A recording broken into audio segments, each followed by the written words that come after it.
What is meiosis? What if your body cells had the same number of chromosomes as your parents' cells? Life as we know it wouldn't work. This is where meiosis comes in. Meiosis is a special type of cell division that produces sex cells, also known as gametes, sperm in males and eggs in females.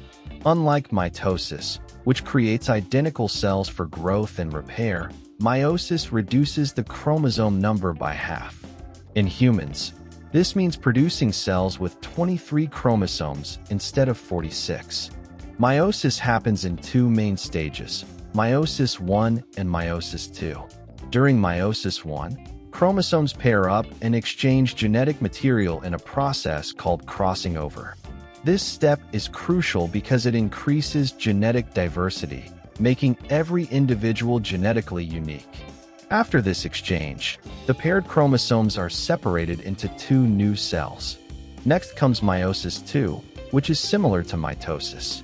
The chromosomes in each of the two cells are split again, resulting in a total of 4 daughter cells. Each of these cells is genetically different and contains only half the original number of chromosomes. So why is meiosis so important? First, it ensures genetic diversity, which helps populations adapt and survive over generations. Second, it maintains a stable chromosome number when sexual reproduction occurs. Without meiosis, chromosome numbers would double with every generation, leading to serious biological problems.